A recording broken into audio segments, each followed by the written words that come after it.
Grand format, une émission culturelle et religieuse. Votre émission Grand format aujourd'hui va s'attarder sur le thème de l'art d'éduquer. Un thème abordé et développé par le père Jean-Marie Petitclerc, qui est lui-même prêtre, éducateur spécialisé et notamment expert des questions d'éducation dans les zones sensibles. Il est également écrivain. Nous vous proposons d'aborder ce thème de l'art d'éduquer avec le père Jean-Marie Petitclerc à l'occasion de 2 temps de rencontre sur notre antenne. Introduction et présentation par Monseigneur Bernard Housset, évêque du diocèse de La Rochelle. Père Jean-Marie Petitclerc, merci d'être venu de Lyon jusqu'à nous. Je vous présente rapidement. Vous êtes né dans le département de l'Eure, vous avez vécu à Rouen, vous avez commencé une belle carrière civile puisque vous êtes polytechnicien. Vous avez été ordonné prêtre en 1984 chez les Salésiens, cette congrégation fondée par Saint Jean Bosco pour s'occuper des jeunes en précarité. Et c'est ce que vous faites depuis une trentaine d'années, d'abord à Chanteloup-les-Vignes, en région parisienne, puis à Argenteuil.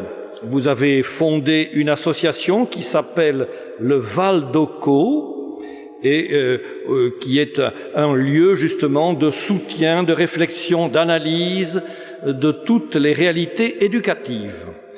Vous avez voyagé pas mal, vous partagez votre expérience dans la France et en Europe. Vous avez même écrit plusieurs livres, en particulier 2, Spiritualité de l'éducation et Pourquoi je suis devenu prêtre. Alors nous sommes très heureux de vous accueillir aujourd'hui dans notre bon diocèse de La Rochelle-et-Sainte, puisque nous sommes engagés dans une démarche diocésaine baptisée Semeurs d'Évangile. Elle comprend 6 chantiers et en particulier un chantier qui s'appelle Éduc à venir, où nous proposons à tous ceux qui se sentent concernés par l'éducation de se retrouver et de partager leurs questions, leurs problèmes, leurs joies, leurs difficultés à la lumière de l'Évangile. Car contrairement à une certaine angoisse, je suis sûr que votre causerie va nous aider à dépasser cette angoisse. Un grand merci. Merci, Monseigneur, pour cette présentation. Je me réjouis de venir partager avec vous quelques réflexions sur l'accompagnement des enfants, des adolescents qui grandissent, tant je sais combien ma propre réflexion peut s'enrichir de ces rencontres menées ici ou là. J'aime démarrer mon propos sur la jeunesse par ces quelques citations, peut-être certains d'entre vous les connaissent, prises ici ou là, au fil de mes lectures. Notre jeunesse d'aujourd'hui est mal élevée. Elle se moque de l'autorité et n'a plus guère de respect pour les anciens. Nos enfants d'aujourd'hui répondent à leurs parents et bien souvent bavardent au lieu de travailler. Moi encore, je n'ai guère d'espoir pour l'avenir de notre pays si la jeunesse d'aujourd'hui prend le commandement demain, parce que cette jeunesse est devenue insupportable et sans retenue. Ou enfin, les jeunes gens d'aujourd'hui ne seront jamais comme les jeunes d'autrefois, seront-ils capables de maintenir notre culture? On croirait lire quelque article de Sud-Ouest, mais comme vous le savez peut-être, la première citation est de Socrate, 420 ans avant Jésus-Christ. La deuxième citation est d'Hésiode, 720 ans avant Jésus-Christ. Et la dernière, vieille de plus de 3000 ans, a été découverte sur une poterie d'argile dans les ruines de Babylone.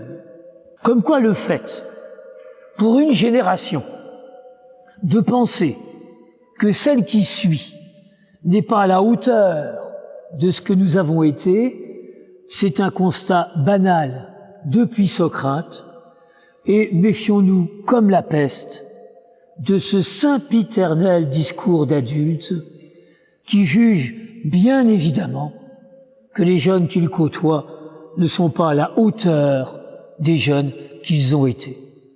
Je ne pense pas, pour ma part, que les jeunes soient devenus plus difficiles que leurs aînés. Je pense, par contre, qu'il est sans doute plus difficile de vivre sa jeunesse dans le contexte de cette société en mutation que nous connaissons aujourd'hui. Et je crois aussi que la relation intergénérationnelle, la relation éducative, est un peu plus difficile à mettre en œuvre. Mon propos aura une triple inspiration. Tout d'abord, celle de l'éducateur que je suis, puisque voilà plus de 30 ans que j'exerce ce métier auprès d'adolescents majoritairement domiciliés dans les quartiers qualifiés de sensibles. Je dirige, comme on vous l'a dit, une association, le Val d'Ocaux, fondée en 1995 sur la dalle d'Argenteuil, un quartier un peu emblématique de la banlieue parisienne.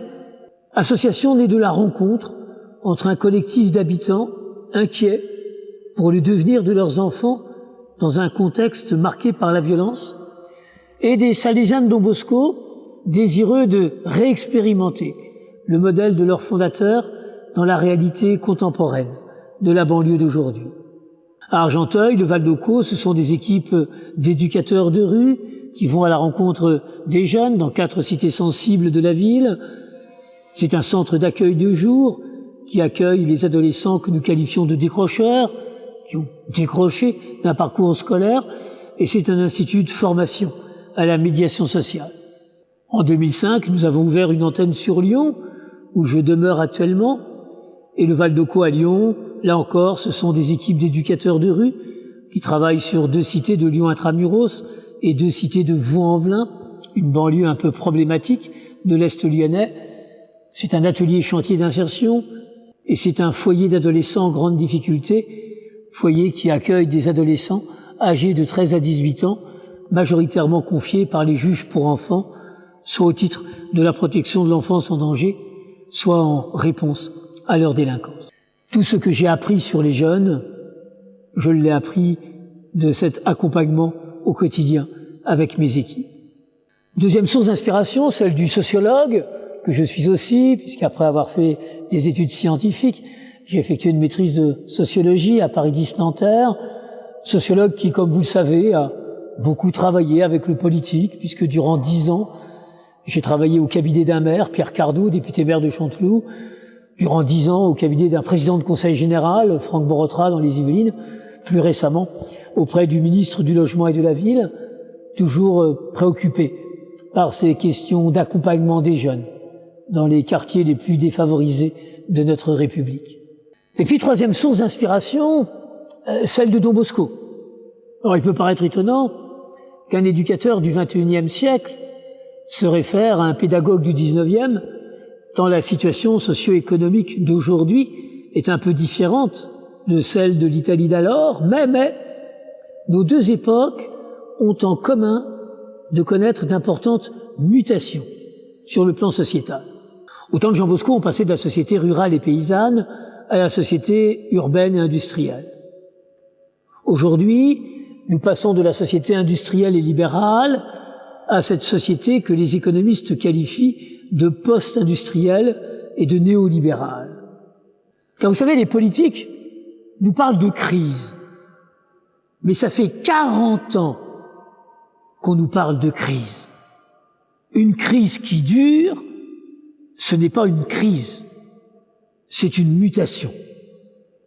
Et je dénonce ce discours politique sur le thème de la crise qui voudrait quelque part nous rassurer en nous faisant croire que l'après-crise pourrait ressembler à l'avant-crise, qu'il ne s'agirait que d'une période de turbulence à affronter. Non, je n'ai pas cette vision de l'histoire.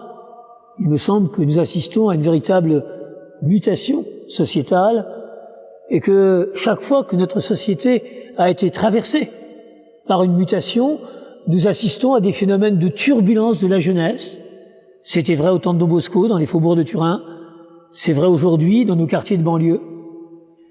Et nous assistons à une plus grande difficulté de la mise en œuvre du processus éducatif.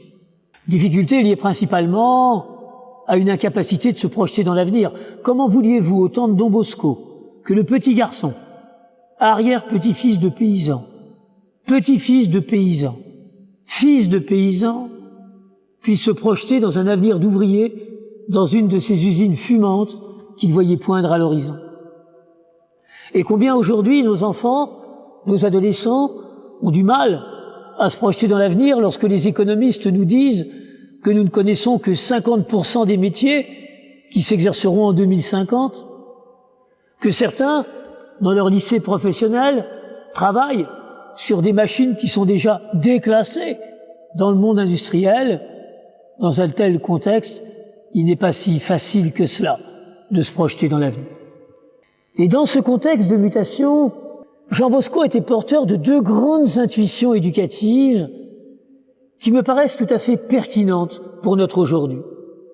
La première, c'est que lorsque la confiance s'estompe dans les grandes institutions, en son temps c'était les institutions liées à la monarchie, aujourd'hui ce sont les institutions républicaines, la capacité à transmettre allait beaucoup plus être liée à la qualité de la relation adulte-jeune plutôt qu'à la qualité organisationnelle du système institutionnel.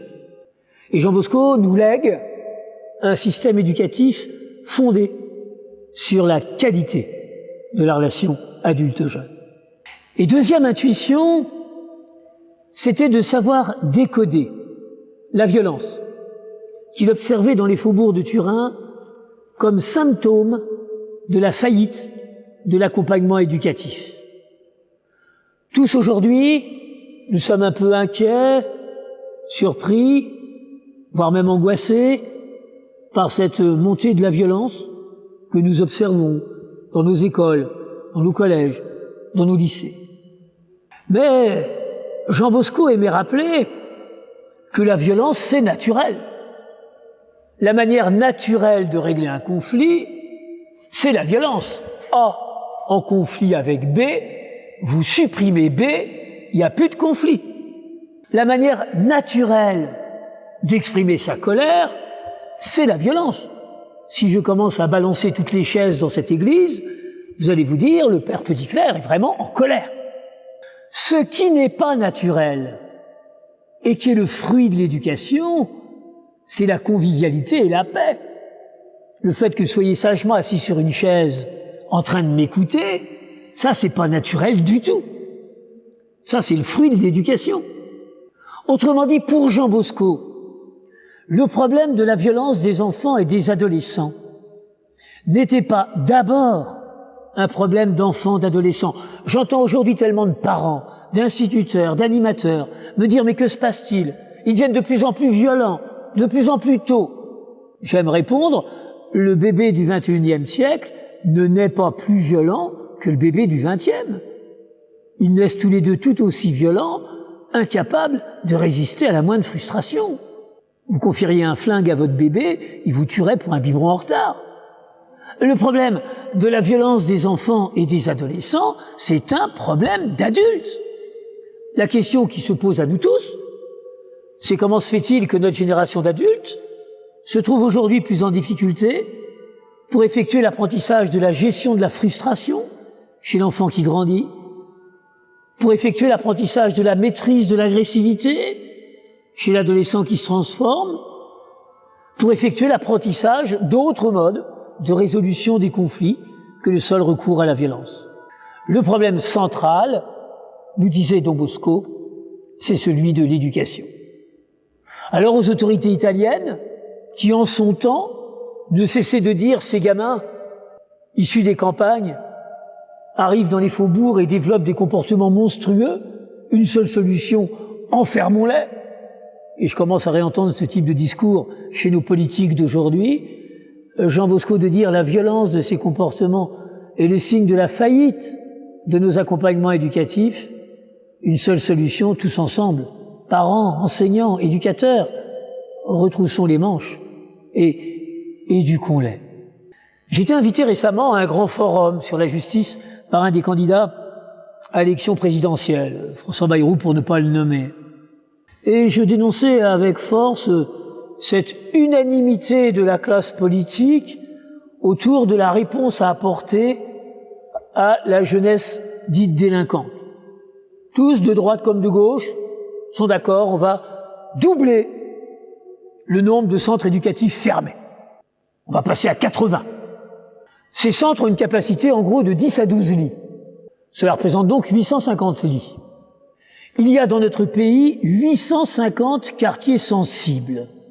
À qui peut-on faire croire, dans ce pays, que le fait d'enfermer un jeune par quartier va changer quoi que ce soit au problème?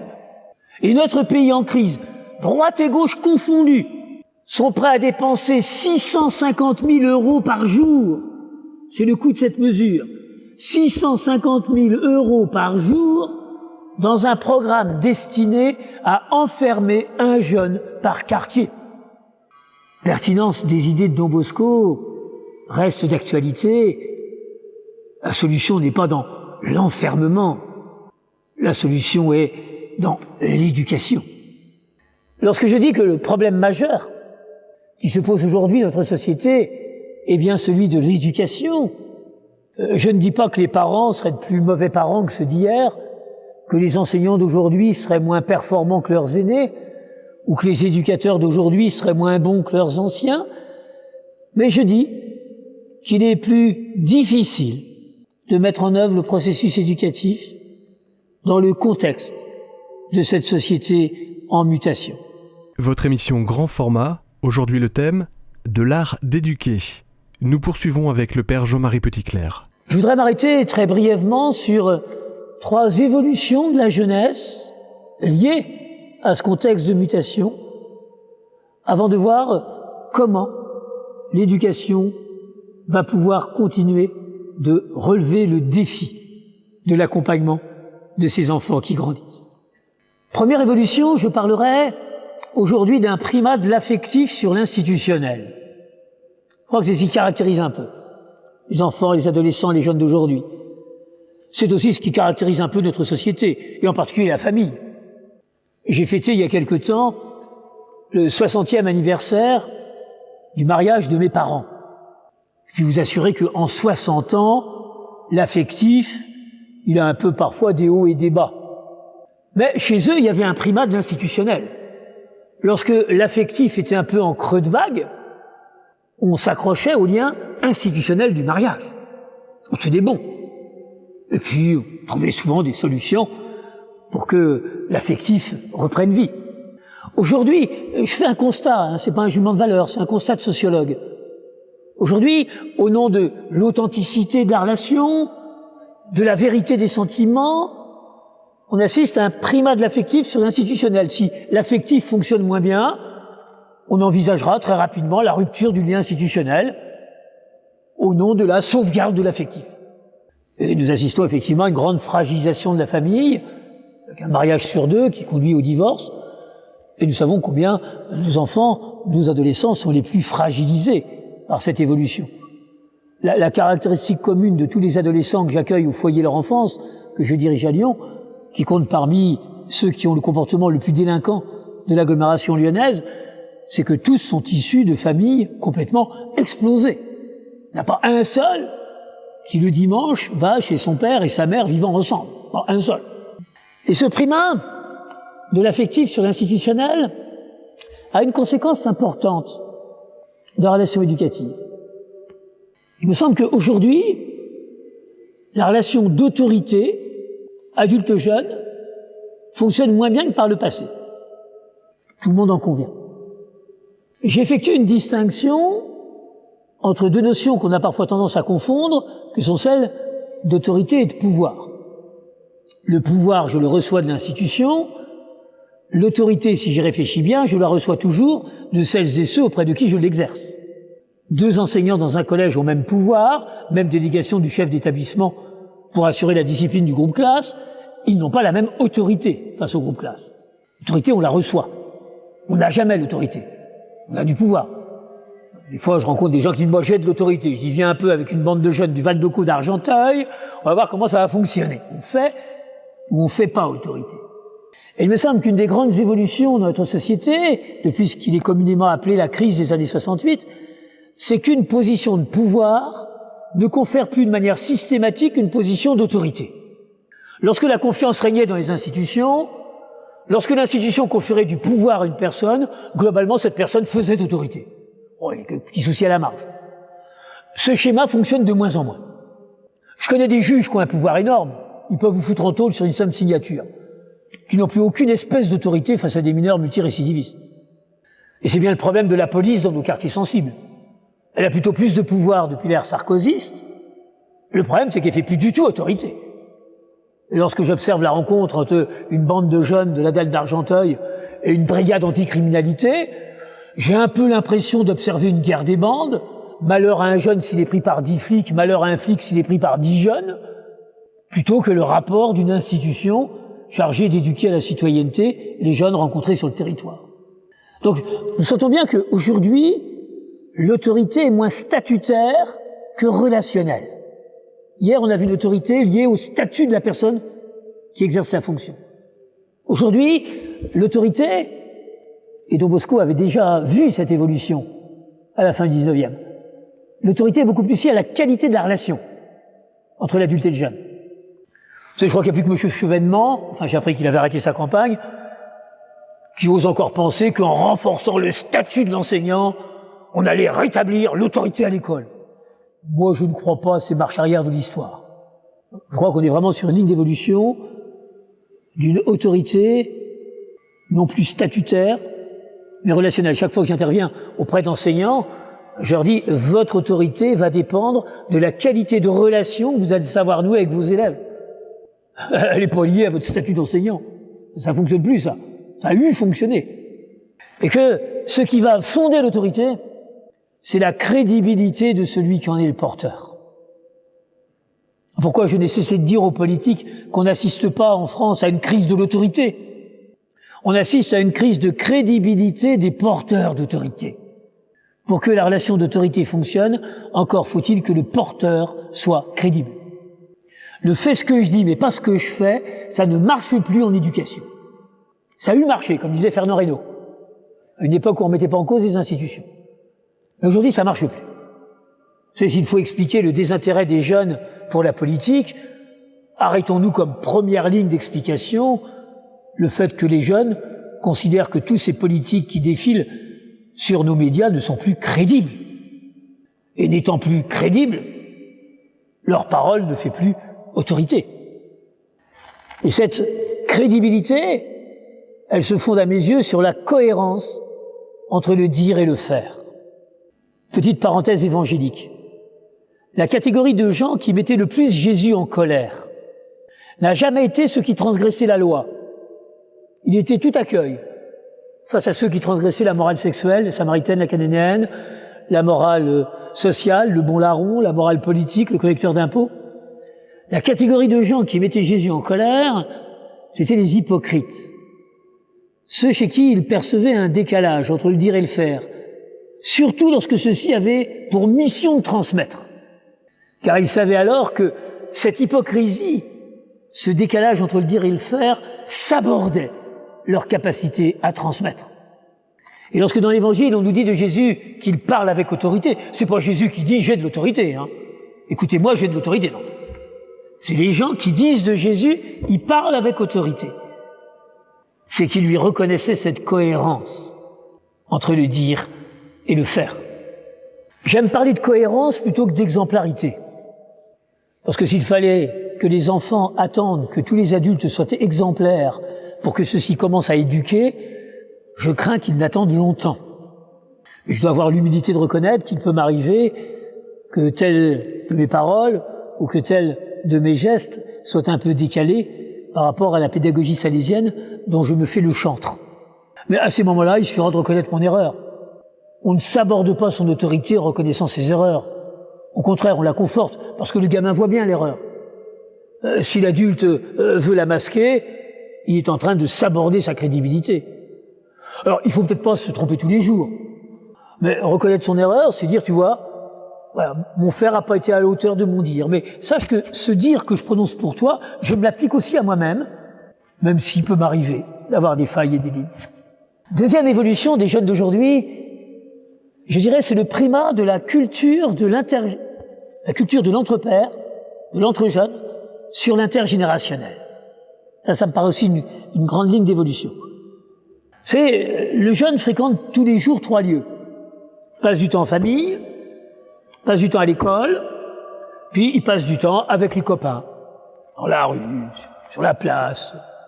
Et chacun de ces lieux est marqué par une culture un peu différente. La culture familiale, empreinte des traditions des pays d'origine, je travaille pour ma part en milieu pluriethnique, pluriculturel, plurireligieux. La culture scolaire, empreinte des traditions républicaines. Et puis cette culture de la cité, cette culture de la rue, qui est fondamentalement devenue une culture de l'entre-jeunes. Les adultes ayant un peu déserté l'espace public. Culture qui s'est forgée ses propres codes langagiers, ses propres codes comportementaux, et culture dans laquelle le recours à la violence s'effectue de manière très banalisée. Et il me semble que l'évolution à laquelle on assiste aujourd'hui, c'est ce primat de cette culture de l'entre-jeunes. Je m'explique. Lorsque j'étais moi-même adolescent, il m'arrivait d'inventer des mots pour être compris de mes copains sans être compris des adultes. Mais lorsque je fréquentais les institutions gérées par les adultes, je savais m'aligner sur les codes adultes. Alors qu'aujourd'hui, je commence à découvrir des ados qui parlent à leurs parents comme ils parlent à leurs copains. Et je rencontre des enseignants en zone d'éducation prioritaire qui sont les seuls à parler français. Tous les autres parlent banlieue. Non seulement lorsqu'ils s'adressent entre eux, ce qui à la limite pourrait se comprendre, mais même lorsqu'ils s'adressent à l'institution. Et donc, nous avons cette culture de l'entre-jeunes qui a tendance à devenir de plus en plus prégnante, qui a parfois tendance à envahir l'école, surtout lorsque celle-ci est en plein cœur du quartier. Vous savez qu'un des grands combats que j'ai menés lorsque j'étais au ministère de la Ville, c'était d'essayer de permettre aux gamins des quartiers d'être scolarisés avec d'autres que ceux du quartier. Je juge scandaleux, dans mon pays, de scolariser tous les gamins des tours en bas des tours. On fabrique ces gamins enquistés dans cette culture de quartier. J'avais promu la mesure dite du buzzing, fermons des classes dans les quartiers et répartissons les gamins par bus dans les différents établissements de la ville. Car c'est quoi la différence entre un collège de centre-ville et un collège de quartier? C'est que dans le collège de centre-ville, il est encore un peu valorisant d'être premier de classe. Dans le collège de quartier, il est dangereux d'être premier de classe. Si vous êtes premier de classe, aussitôt vous avez la réputation de l'intello et du bouffon, et vous devez gérer toute la violence de vos copains. Dans un quartier, un jeune garçon qui manie bien la langue française, tous les autres de lui dire « tu parles comme une fille ». C'est vraiment pas valorisant. Tu parles comme une fille. Ah, tu parles comme une fille. Donc, nous sentons bien que le facteur qui a conduit à l'échec de nos programmes ZEP, je rappelle que ce programme a été fondé il y a 20 ans, avec comme objectif en 3 ans de réduire l'écart entre collège de quartier et collège de centre-ville. Après 20 années de mise en œuvre de ce programme, l'écart est plus grand. Car les concepteurs de ce programme ont oublié une donnée fondamentale à l'âge de l'adolescence, c'est que pour l'adolescent, exister sous le regard de ses copains passe avant exister sous le regard de l'institution. Et lorsque le groupe classe n'est plus porteur des valeurs de la réussite scolaire, c'est tout le niveau scolaire qui s'effondre. Et puis, cette culture d'entre-pairs a tendance aussi à envahir la famille avec Internet, les réseaux sociaux. Combien je rencontre aujourd'hui d'adolescents qui physiquement sont dans la sphère familiale, mais mentalement continuent de circuler dans la sphère de l'entre-pairs, avec lesquels ils ne cessent de communiquer via leur portable, via les réseaux sociaux, Facebook, Twitter, j'en passe et des meilleurs. Donc nous avons cette prégnance plus importante de cette culture de l'entre-pairs. Votre émission Grand Format, aujourd'hui le thème de l'art d'éduquer. Nous poursuivons avec le père Jean-Marie Petitclerc. Et enfin, troisième évolution liée à ce contexte de mutation, c'est la difficulté de projection dans l'avenir. Et une primat de l'instant sur la durée. Et là encore, ayons bien conscience que la principale source de mal-être des jeunes de notre pays, je parle de la France, qui compte une des jeunesses parmi les plus pessimistes du monde, que la source principale du mal-être de notre jeunesse réside dans le regard négatif que les adultes portent sur demain. C'est étonnant ce qui se passe dans notre pays. Permettez-moi cette anecdote tirée de ma vie personnelle. J'avais 9 ans en 62, ce qui donne une indication sur mon âge pour l'effort en calcul mental. Mes parents avaient connu les affres du débarquement en Normandie, la ruine de leur belle ville de Rouen. Et je peux vous assurer que c'est terrible à 20 ans, de voir en ruine tout l'héritage familial et tout ce qu'ils avaient construit jusqu'alors, il ne restait plus rien. On était en plein blocus de Cuba. Menace de guerre nucléaire totale entre les États-Unis d'Amérique et l'Union soviétique. C'était pas l'Iran qui s'apprêterait à faire un essai nucléaire. C'était la menace imminente d'un conflit nucléaire total. Le sort du monde s'est joué dans la relation Kennedy-Khrouchtchev au moment du blocus de Cuba. On était en plein processus sanglant de décolonisation de l'Algérie, avec des attentats qui n'avaient pas lieu là-bas, en Irak ou en Afghanistan, des attentats qui avaient lieu dans notre capitale, Tikama, ou d'autre côté de la Méditerranée. Telle était l'ambiance de la France en 1962. Eh bien, je me souviens, le gamin que j'étais, le soir en m'endormant, je feuilletais les dernières pages de mon encyclopédie et je rêvais de la voiture de l'an 2000, du robot de l'an 2000 et de la fusée de l'an 2000. Autrement dit, mes parents, qui avaient bien plus de raisons objectives que nous de s'inquiéter de l'avenir à très court terme et qui avaient en mémoire les destructions massives, mes parents étaient néanmoins capables d'enthousiasmer leurs gosses sur demain. Sondage effectué aujourd'hui auprès d'adolescents de 13-16 ans sur le thème « À quoi vous fait penser demain ?» Les 3 premières images associées, la peur de la pollution, le réchauffement de la planète, la peur du chômage, la peur du terrorisme. Bonjour l'envie de grandir. Il est évidemment beaucoup plus difficile d'être jeune dans une société qui se projette négativement sur demain que dans une société qui se projette positivement sur demain. Et nous commençons à voir les effets catastrophiques sur nos jeunes de ce sempiternel discours d'adultes, parfois même tenu chez les chrétiens. Pourtant, il est avec nous jusqu'à la fin des siècles, alors pourquoi avoir peur? Ce sempiternel discours d'adultes sur le thème « Hier, c'était beau, aujourd'hui, c'est difficile, demain, c'est la cata ». Alors, c'est quoi les conséquences pour nos jeunes? Eh bien, c'est le surinvestissement de l'instant. Un formidable développement des conduites du tout de suite. Parce que attendre nécessite d'être capable de se projeter dans l'avenir. J'entends beaucoup d'enseignants me dire « Les jeunes d'aujourd'hui ont perdu le sens de l'effort ».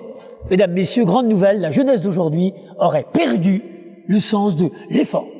Rappelons-nous, nous l'avions. Moi, j'aime répondre, l'effort pour l'effort, c'est pas une valeur en soi, c'est plutôt du masochisme. Ce qui me paraît être une valeur, c'est l'effort pour atteindre un objectif qu'on s'est fixé. Ce qui donne sens à l'effort, c'est le but. La grande difficulté des jeunes d'aujourd'hui, c'est l'incapacité de se fixer des objectifs. Moi, j'ai une admiration, mais sans borne, pour les jeunes d'aujourd'hui. Il m'arrive de rencontrer des lycéens en terminale scientifique qui bossent 60 heures par semaine. Quand j'ajoute les cours particuliers de travail personnel. 60 heures par semaine. On est loin des 35 heures. Sur des sujets compliqués. Il faut une partie du programme que moi-même je faisais en mathématiques supérieures. Je leur demande, qu'est-ce que tu veux faire plus tard? Ah ben je sais pas. Ça va te servir à quoi tout ce que tu apprends? C'est intégral de dire, ah ben je sais pas. Travailler 60 heures par semaine sur des sujets compliqués en n'ayant aucune idée de à quoi ça peut servir. Faut le faire. Ah, moi, je suis les bras ballants d'admiration. Le problème, c'est que c'est un peu fragile. J'ai en mémoire comme ça, fils d'un ami directeur, 17 de moyenne en terminale S, et puis un beau matin de février, impossible de le lever de son lit. La déprime la plus totale. Le gamin qui, ce matin-là, s'était posé la question du sens. Et chaque fois que je rencontre des enseignants, j'aime leur rappeler que la première mission d'un prof d'histoire, c'est pas de transmettre un contenu historique, c'est pas ça sa première mission. Première mission d'un prof d'histoire, c'est de transmettre le sens que ça a de faire de l'histoire pour vivre sa vie de citoyen du XXIe siècle. Que la première mission d'un professeur de mathématiques, c'est pas de transmettre un contenu mathématique, c'est pas ça sa première mission. La première mission d'un professeur de mathématiques, c'est de transmettre le sens que ça a de maîtriser l'outil mathématique pour vivre sa vie de citoyen du XXIe siècle.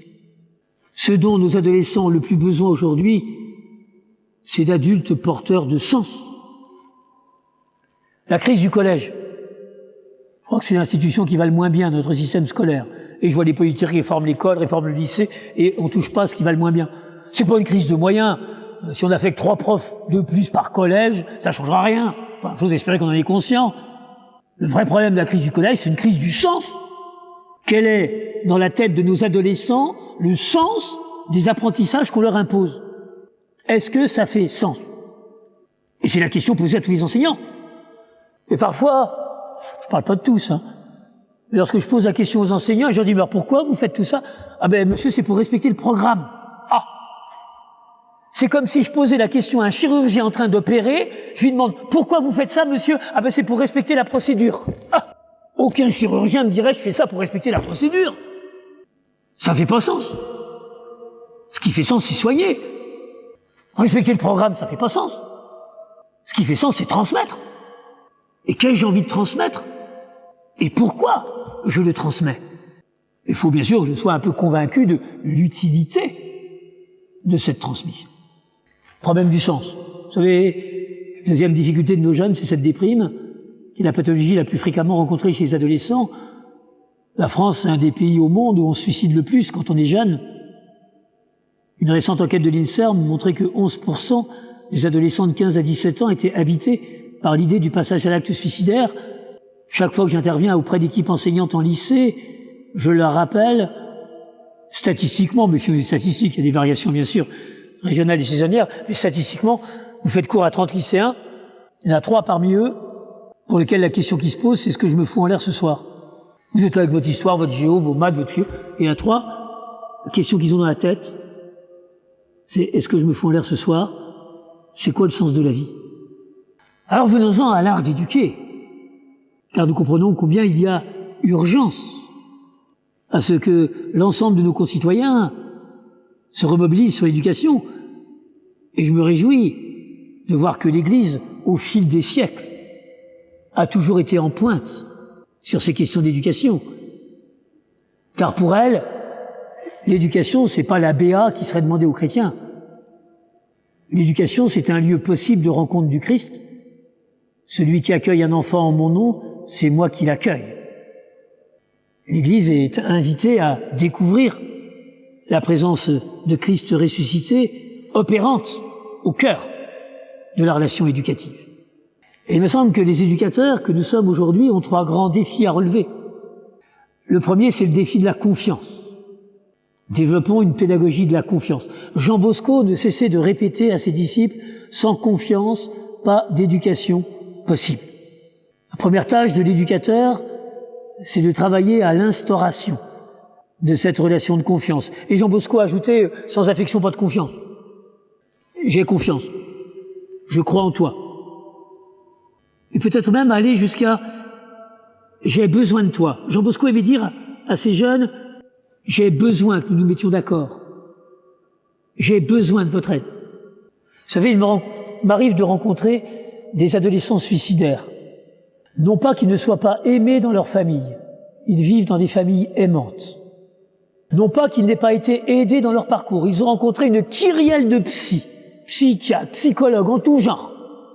Mais ce qui a peut-être parfois manqué le plus, c'est de rencontrer un adulte capable de dire « j'ai besoin de toi ». Alors ils vivent comme des problèmes, plutôt que comme des chances, et parfois l'idée noire traverse leur tête, et ils se disent qu'en se supprimant, ils supprimeraient le problème pour leur entourage. J'ai discuté récemment avec un politique qui me disait « la jeunesse est devenue un grand problème de société ». Il est vrai que d'articles sur les jeunes à problème, les problèmes des jeunes, les problèmes des jeunes à problème. Et je répondais à ce politique, triste société, une société qui considère sa jeunesse sous l'angle du problème et non pas de la chance.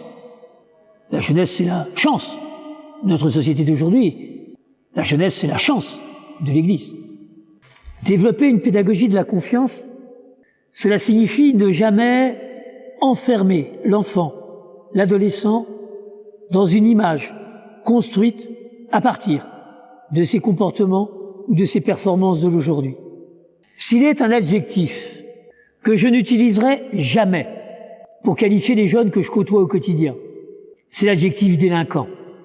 Pourtant, Dieu sait si bon nombre des jeunes du Val d'Occo commettent des délits. Mais c'est quoi un délinquant? Si je prends la définition du dictionnaire, un jeune est délinquant parce qu'il a commis un délit. Le drame, c'est que dans la tête des gens, cela devient très vite, un jeune commet des délits parce qu'il est délinquant. C'est terrible les effets pervers de cette inversion de causalité. Qu'y a-t-il de commun entre un adolescent de 17 ans qui va subtiliser la carte bleue de sa voisine et un adolescent de 17 ans qui va agresser sexuellement une gamine de 4 ans? Je ne vois aucun trait de personnalité commun. Bien sûr, ils sont tous les deux délinquants au sens de la loi et répondront de leurs actes au tribunal correctionnel. Mais toute ma posture d'éducateur salésien consiste à dire aux jeunes, tu as commis un délit, mais pour moi, tu n'es pas délinquant. D'ailleurs, c'est pour ça que je me mets en colère après toi. C'est pour ça que je te sanctionne. Tu serais délinquant, ce serait normal que tu commettes des délits. Je rencontrais un collègue qui me dit, tu sais, Jean-Marie, je suis devenu directeur d'un foyer de jeunes délinquants. Je dis, bonne chance. Il me dit, c'est fou les conneries qu'ils font. Je dis, heureusement, sinon qui tu serais? Imaginez qu'il s'arrête. On a l'air malin. C'est son statut social. Il dirige un foyer de jeunes délinquants. La caractéristique du délinquant, c'est commettre des délits. Hein? Moi, je dirige une association où j'ai beaucoup de jeunes qui commettent des délits, mais j'ai 0 délinquant. Par définition. Vous savez, c'est complètement différent, excusez ce trait de vulgarité, c'est complètement différent de dire à un enfant, t'as fait une connerie ou t'es con. On dit pas du tout la même chose. Dans le premier cas, on parle de l'acte, je pense qu'on est capable de le reconnaître. Dans le deuxième, on étiquette le gamin à partir de son acte et le stigmatise. C'est la même différence entre t'as menti, t'es menteur, t'as volé, t'es voleur. C'est la même différence à l'école entre ta copie est nulle et t'es nul.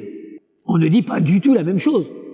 Vous savez, les enfants qui souffrent le plus à l'école, et j'en rencontre un certain nombre dans mon bureau d'éducateur, sont les enfants qui ont eu la malchance de rencontrer à l'école des enseignants qui ont confondu le champ de la performance et le champ de la personne.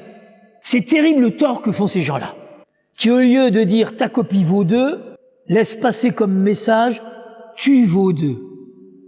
Des enseignants qui utilisent la maîtrise qui est la leur d'outils d'évaluation des dynamiques d'apprentissage en outils d'évaluation des personnes. C'est l'impératif moral évangélique, c'est ne jugez pas et vous ne serez pas jugés. On peut juger des actes. On n'a jamais à juger des personnes. Il existe des bonnes et des mauvaises copies. Il n'existe pas de bons et de mauvais élèves. Parce que l'élève, c'est une personne. Comment peut-on qualifier de mauvais une personne? D'autant que la plupart des mauvais élèves que je rencontre, ils rêveraient de faire du bon. Rêveraient de faire du bon. Donc, parlons. La performance. N'allons jamais utiliser l'évaluation de la performance en évaluation de la personne. C'est ça, la relation de confiance. Relever le défi de l'espérance. Développons une pédagogie de l'espérance. Vous savez, il me semble que la plus belle parabole qui jamais a été écrite sur l'éducation, c'est la parabole de la petite graine appelée à devenir un grand arbre.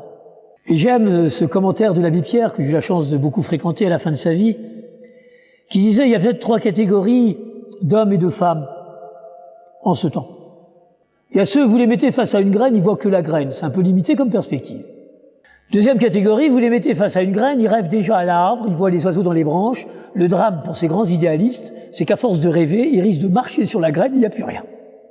Puis troisième catégorie, il y a ceux qui savent voir à la fois la graine et l'arbre. Ceux-là vont être attentifs au terrain.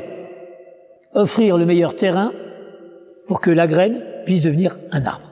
Merveilleuse parabole de l'éducation, où il s'agit d'offrir le meilleur terrain pour que l'enfant puisse prendre racine dans l'héritage familial, social, culturel, religieux de son pays, de manière à éclore à sa nouveauté de sujet. Et dans l'éducation, il doit toujours y avoir ces 2 thématiques, la thématique de la transmission et la thématique de l'accompagnement de la nouveauté. Et je dois vous avouer que j'aime mon époque. Bon, je rencontre beaucoup de chrétiens qui n'aiment pas leur époque. Moi, l'éducateur que je suis, j'adore mon époque.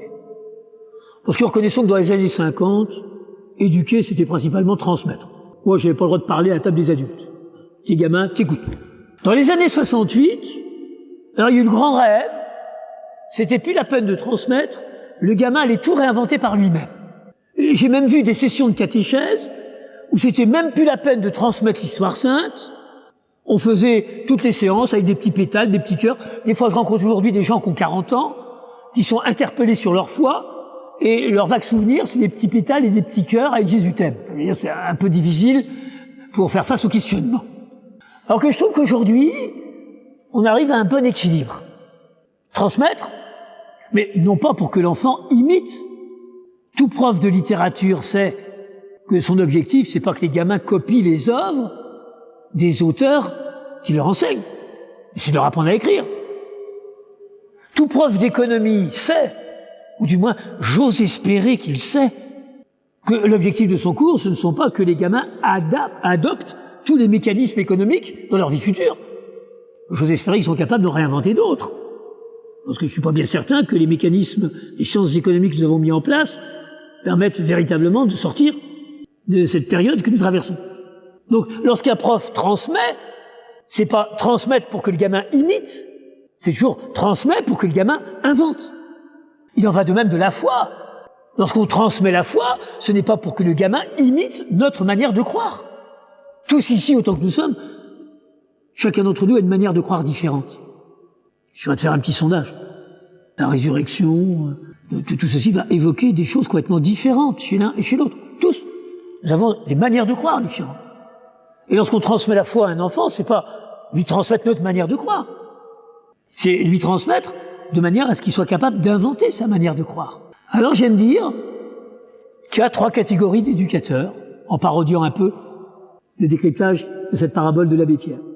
Première catégorie, ceux qui ne voient dans l'enfant que l'enfant tel qu'il est aujourd'hui.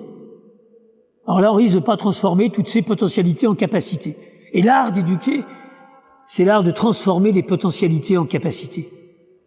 Parce que vous savez, nous disons tous que nous aimons voir nos enfants grandir. Ça, c'est ce que nous disons. Mais est-ce fondamentalement vrai? Rappelez-vous, votre gamin de 8 ans, qui sortant de l'école se jetait dans vos bras en vous racontant ses chagrins de cours de récréation, et lorsque 8 ans plus tard, vous allez le surprendre à la porte du lycée, qui vous fait signe de la main, dégage maman, c'est pas ta place ici, en n'osant même pas vous embrasser devant les copains, on dit qu'on aime voir son enfant grandir, ça c'est ce qu'on dit. Je suis pas certain que ce soit fondamentalement vrai. C'est tellement gratifiant le petit enfant, qui est tellement capable de vous dire combien vous êtes important pour lui, combien il a besoin de votre amour, combien vous êtes important pour lui. Alors, vous savez, nos grands-mères, elles se trompaient pas souvent, nos grands-mères. Nos grands-mères qualifiaient l'adolescence d'âge ingrat. Parce que je ne sais pas si quelques-uns parmi vous ont des adolescents, mais je crois que la gratitude n'est pas forcément la qualité première de l'adolescent. Ils en ont bien d'autres, hein. Mais, merci papa de te lever de bonne heure ce matin pour aller travailler l'entreprise et me ramener de quoi partir en vacances. Merci maman d'aller faire le marché tous les matins et de... Je pense que l'adolescent est tellement pris pour comment s'affirmer par rapport aux adultes, par rapport à ses copains, que je pense pas que la gratitude, enfin il y a peut-être quelques exceptions chez tel ou tel d'entre vous, mais on peut pas dire que la gratitude soit la qualité première de l'adolescent. Mais voilà. Mais combien je rencontre, vous savez, dans mon bureau d'adolescents qui me disent, mais mes parents ils voient pas que je grandis. Ils voient pas que je grandis. Et ça peut être une vraie souffrance de ne pas accompagner l'enfant dans sa croissance. De le maintenir un peu dans cet état de dépendance enfantine. Tellement ça peut être gratifiant pour nous. Deuxième catégorie d'éducateurs, c'est l'inverse. C'est ceux qui ne voient dans l'enfant que le futur adulte. C'est le « passe ton bac d'abord ». La réalité de ce que tu vis comme enfant m'intéresse pas. La seule chose qui m'intéresse, c'est que tu aies ton bac. Attention. La seule chose qui m'intéresse, c'est le projet que je fais pour toi. Et un éducateur qui vont projeter sur l'enfant des représentations qui sont de lui adulte. Parce que lesquels d'entre nous n'ont pas rêvé, en berçant leur petit bébé, de bercer Noah au tennis, Zidane au foot, Balzac en littérature, Mozart au piano, Eugène en physique. Il m'arrive de voir des emplois du temps d'enfants de CM2 le mercredi après-midi, où ils vont à la leçon de piano quand il serait Mozart, après ils enchaînent avec la leçon de tennis, ou quand il serait Noah, on aurait l'air malin. On leur aurait fait faire du piano, en fait c'était Noah. Sans oublier des cours particuliers de physique, ou quand il serait Eugène, on aurait été bête. Tu lui aurais fait faire du piano et du tennis, en fait c'était un génie scientifique. Alors il y a des gamins qui arrivent au caté en retard parce qu'ils viennent du piano, ils repartent en avance parce qu'ils partent au tennis. Et après on se dit tiens, ils ont un petit peu de mal à se poser. Je connais des emplois du temps d'enfants de CM2 le mercredi après-midi qui est digne d'un chef d'entreprise. Alors pour peu que la maman en ait plusieurs, lorsqu'elle a fini de conduire le 5e à la première activité, il est temps d'aller chercher le premier pour le mener sur la deuxième activité, je ne dis pas l'ambiance à la maison le mercredi soir. L'enfant en grandissant risque de ne pas faire tout ça à la fois. Ça à la fois. Et être éducateur, qu'on soit parent, qu'on soit enseignant, qu'on soit éducateur, ce n'est pas faire en sorte que l'enfant réalise le projet qu'on fait sur lui, c'est l'accompagner à la naissance de son projet. Vous savez, lundi, je prêchais dans une assemblée de collégiens et de lycéens, à l'occasion de la Saint-Joseph, fête d'une grande institution où je me trouvais. Je parlais de la Sainte Famille. Je crois qu'il n'y en a pas beaucoup parmi vous qui auraient aimé être à leur place. Et je disais, ces enfants, ces adolescents, vous savez, il arrive une fois seulement dans l'histoire d'un garçon juif, ça arrive une fois dans sa vie, l'année de la puberté, où il peut se considérer encore comme un enfant et faire la route avec les femmes, ou se considérer déjà comme un homme et faire la route avec les hommes. Avant, il est obligé d'être avec les femmes, après, il est obligé d'être avec les hommes. Il y a juste 1 an, 12 ans, l'âge de la puberté, où le gamin a le choix. Seul épisode dans l'évangile qu'on ait de Jésus adolescent, c'est Jésus à 12 ans. Il fait croire à son père qui était avec sa mère, il fait croire à sa mère qui était avec son père, et il se barre. Au départ, pas de souci. Joseph était persuadé qu'il était avec Marie, Marie était persuadée qu'il était avec Joseph. Jusqu'ici, tout va bien, c'est comme dans le film. Le problème, c'est quand ils se sont retrouvés, au bout d'une journée, au bout d'une marche. Vous imaginez l'ambiance dans le couple. Quand ça, il n'est pas avec toi? Je suis persuadé qu'il était avec toi. Il le recherche. 3 jours. Et Joseph retrouve l'enfant. Et dit au gamin, tu vois quand même l'état dans lequel t'as mis ta mère? Tu vois pas l'état d'angoisse et tout ça? Et Jésus de répondre, pas un mot d'excuse de Jésus pour sa maman. Pas un mot. Pas un mot. Il répond, je suis pas là pour faire le projet que vous avez sur moi, je suis là pour réaliser le projet que mon père fait sur moi. On dit, je suis là pour occuper la maison de mon père. Alors que le pauvre Joseph, peut-être qu'il voyait en Jésus le successeur pour l'entreprise de charpente dans laquelle il travaillait. Ah ben non. Et ça, c'est la réponse de tout adolescent. Je suis pas là pour réaliser le projet que vous faites sur moi, je suis là pour réaliser ma vocation. Et je disais en cette fête de Saint-Joseph à tous ces adolescents réunis, on a travaillé sur cette question, ben voilà, c'est quoi ta vocation? Alors, 3e catégorie d'éducateurs, ceux qui savent voir à la fois dans l'enfant tel qu'il est aujourd'hui et l'adulte qu'il est appelé à devenir demain. Et d'ailleurs, il me semble que c'est ce double regard qui caractérise l'Évangile. C'est un jour, j'étais interpellé par un gamin de 12 ans que je préparais à la profession de foi et qui me dit, Jean-Marie, le royaume de Dieu, est-ce qu'il est là ou est-ce qu'il n'est pas là? Je lui dis, pourquoi tu me poses cette question? Ah, il me dit, j'ai lu l'Évangile. Ah ben, je dis, bravo. Il me dit, à une page, on nous dit, réjouissez-vous car le royaume de Dieu est là. 3 pages plus loin, priez pour qu'il vienne. Notre Père, que ton règne vienne. Il va quand même savoir, le royaume de Dieu, est-ce qu'il est là ou est-ce qu'il n'est pas là? Question tout à fait pertinente. Moi, j'adore les questions posées par les jeunes d'aujourd'hui. Quand j'étais au caté, j'avais pas cette pertinence-là. Et vous savez que la réponse du Christ, c'est justement la parabole de la graine. Il en va du royaume comme une graine qui pousse, car lorsque vous êtes face à une graine, vous pouvez, avec le même degré de vérité, dire l'arbre est là, vous avez le droit de dire ça, parce que potentiellement tout l'arbre est dans la graine. Ou vous avez le droit de dire l'arbre n'est pas là. Si vous ne plantez pas, si vous arrosez pas, il n'y aura jamais d'arbre. C'est-à-dire que pour le chrétien, il est aussi vrai de dire le royaume de Dieu est là, ou prions pour qu'il vienne, puisqu'il est là sous le mode de la germination. Le royaume de Dieu, c'est pas une propriété que des anges devraient défendre. C'est un processus. Toutes les paraboles du royaume sont des paraboles de germination. Et donc, Jésus nous habitue à ce regard sur le déjà et le pas encore là. Vous savez que tout l'enseignement moral de l'Église, que ce soit 6 mois avant la naissance ou 1 heure avant la mort, tout l'enseignement moral de l'Église est fondé sur ce double regard. On trompe l'homme si on se limite au sol déjà là ou au sol pas encore là. Il nous faut toujours avoir ce double regard sur le déjà là et le pas encore là. Et c'est ainsi qu'on respecte l'homme. Voilà, c'était donc votre émission Grand Format, le premier volet de cette rencontre avec le père Jean-Marie Petitclerc. Le thème de cet échange, de l'art d'éduquer. Nous vous proposons dans la suite de nos grands formats de poursuivre cette rencontre autour du thème de l'art d'éduquer, toujours avec le père Jean-Marie Petitclerc. À bientôt pour notre prochain rendez-vous Grand Format.